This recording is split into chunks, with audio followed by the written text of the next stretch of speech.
नमस्कार दोस्तों, welcome to तैयारी 360 IAS। मैं हूं चांद कुबा। दोस्तों आज हम बात करेंगे impeachment of the president of India के पूरे प्रोसीजर की। हम देखेंगे आर्टिकल 61 ऑफ इंडियन कॉन्स्टिट्यूशन। देखिए, अभी तक भारत में एक भी प्रेसिडेंट की इम्पीचमेंट नहीं हुई है, ना ही कभी यह मामला सुप्रीम कोर्ट ऑफ इंडिया के सामने पहुंचा है। तो there is this general confusion, और वो कंफ्यूजन बहुत सारी बुक्स में अलग अलग तरीके से उसको इलेबोरेट करने की कोशिश की गई है। मुझे भी काफी रिसर्च करना पड़ा, बट जो मुझे उस कंफ्यूजन का रिजल्ट देखने को मिला वो आज मैं आपके साथ शेयर करना चाहूंगा। क्या है वो कंफ्यूजन प्रेसिडेंट ऑफ इंडिया की इंपीचमेंट से जुड़ी हुई, आपको देखकर बड़ा इंटरेस्टिंग लगेगा एंड आप समझेंगे कि उस कंफ्यूजन का हल कैसे निकाला जाए। चलिए शुरुआत करते हैं आज के अपने इस सेशन से। बात करते हैं आर्टिकल 61 की। जैसे मैंने आपको बताया कि article 61 talks about the impeachment procedure. So इसमें कहा क्या गया है, देखिए इसमें 4 क्लॉजेस हमें देखने को मिलते हैं। इसमें सबसे पहला क्लॉज कहता है कि भाई प्रेसिडेंट ऑफ इंडिया के खिलाफ इंपीचमेंट प्रोसीडिंग्स किसी भी सदन में, पार्लियामेंट के किसी भी हाउस में लाई जा सकती हैं। पहली बात तो इसमें यह कही गई है। दूसरा ये कहा गया है कि ग्राउंड क्या है इंपीचमेंट का। तो इंपीचमेंट का जो ग्राउंड है that is violation of the constitution of India. Now very interestingly, violation of the constitution को कहीं एक्सप्लेन नहीं किया गया है संविधान में। तो ये आप यहां पे इस तरह से लेकर चलते हैं। देखिए, there are various provisions given in the constitution of India, including the provision की प्रेसिडेंट ऑफ इंडिया को मंत्रिमंडल के हिसाब से काउंसिल ऑफ मिनिस्टर्स की एडवाइस पे काम करना होगा।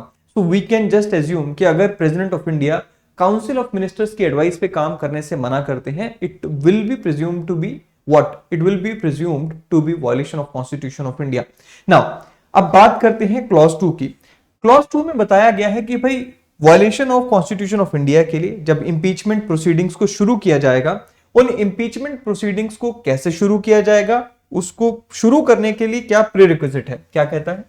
No such charges shall be preferred unless, यानी कि वॉयलेशन के लिए, कॉन्स्टिट्यूशन की वॉयलेशन के लिए जो आप इंपीचमेंट मोशन लाना चाह रहे हो, उससे पहले क्या आपको फुलफिल करना होगा?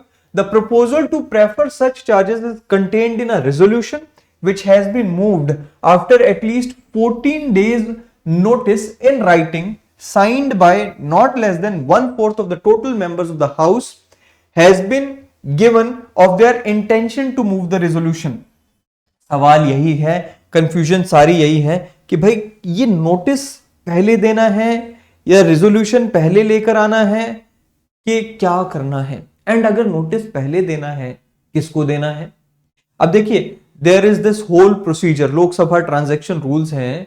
उन ट्रांजैक्शन रूल्स के हिसाब से अगर हम जाएं तो उसमें लिखा हुआ है कि भाई अगर आपको इस तरह का कोई भी रेजोल्यूशन लेकर आना है, कोई भी मोशन लेकर आना है, तो वो उसको लाने से पहले आपको एक नोटिस देना होता है to the general secretary of that house.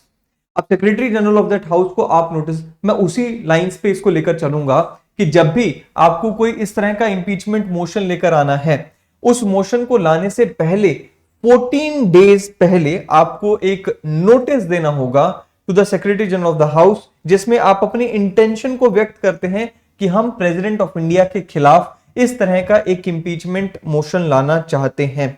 अब ये जो इंपीचमेंट मोशन की प्रोसीडिंग्स होंगी, ये जो मोशन आप लाने की बात कर रहे हैं, इसको at least 1/4 of the total strength of the house के द्वारा साइन किया जाना चाहिए।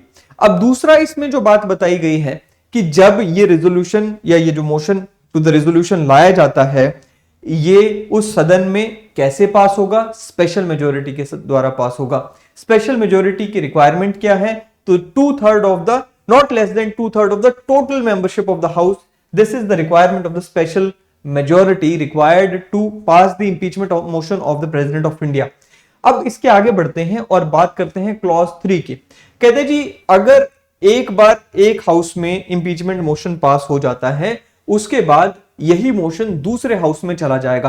कहता जी, when charges has been so preferred by the either house of the parliament, the other house shall investigate the charges and cause the charges to be investigated, or cause the charges to be investigated, and the president shall have the right to appear and to be represented at such investigation।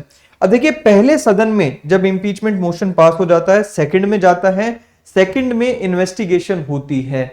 अब second जो house है, let's say Lok Sabha में impeachment motion लाया गया, impeachment motion लाने से 14 दिन पहले सेक्रेटरी जनरल को नोटिस दिया गया, उसके बाद मोशन लाया गया, मोशन के ऊपर बहस होती है, चर्चा होती है, चर्चा के बाद वो पास हो जाता है। पास होने के बाद second house that is Rajya Sabha में आया। राज्यसभा में अब इन्वेस्टिगेशन हो सकती है। राज्यसभा जो बॉडी है जो वो खुद से इन्वेस्टिगेशन कंडक्ट करा सकती है और उस इन्वेस्टिगेशन में प्रेसिडेंट खुद अपीयर होकर अपना जवाब दे सकते हैं या फिर प्रेसिडेंट अपने एडवोकेट के द्वारा वहां पे अपीयर हो सकते हैं, अपने रिप्रेजेंटेटिव के द्वारा वहां पे अपीयर हो सकते हैं। एट सच इन्वेस्टिगेशन जो कराई जा रही है दूसरे हाउस के द्वारा, उसमें इन्वेस्टिगेशन में अपीयर होकर अपने आप को डिफेंड कर सकते हैं। फोर्थ क्लॉज क्या कहता है? कहता है जी, if as a result of the investigation a resolution is passed by majority of not less than 2/3 of the total membership of the house by which the charge was investigated or caused to be investigated, declaring that the charge preferred against the president has been sustained, such resolution have the effect of removing the president from his office as from the date on which the resolution is so passed. So very simple, दूसरे house में investigation हुआ, investigation में president अपनी बात भी रखते हैं लेकिन वो बात सही नहीं होती है या फिर प्रेसिडेंट इन्वेस्टिगेशन उनके खिलाफ ही जाती है। उसके बाद फिर से यहाँ पे not less than 2/3 of the total strength of the house के द्वारा फिर से इस मेजॉरिटी के द्वारा एक रेजोल्यूशन पास किया जाएगा एंड इस रेजोल्यूशन के पास होते ही विद द सेम डेट ये मान लिया जाएगा that president has been removed from his office. अब देखिए, जैसे मैंने आपको शुरू में भी बताया कि आज तक ऐसा नहीं हुआ है कि एक भी प्रेसिडेंट को इंपीच किया गया हो। आज तक ऐसा हुआ ही नहीं है कि ये मामला सुप्रीम कोर्ट में पहुंचा हो। So we are taking the best of the assumption going by the procedure of the parliament only, कि जब भी कोई मोशन लाया जाता है तो मोशन लाने से पहले एक नोटिस दिया जाता है और वही हम यहां पर भी लेकर चल रहे हैं। यह है पूरा procedure of impeachment of the president of India.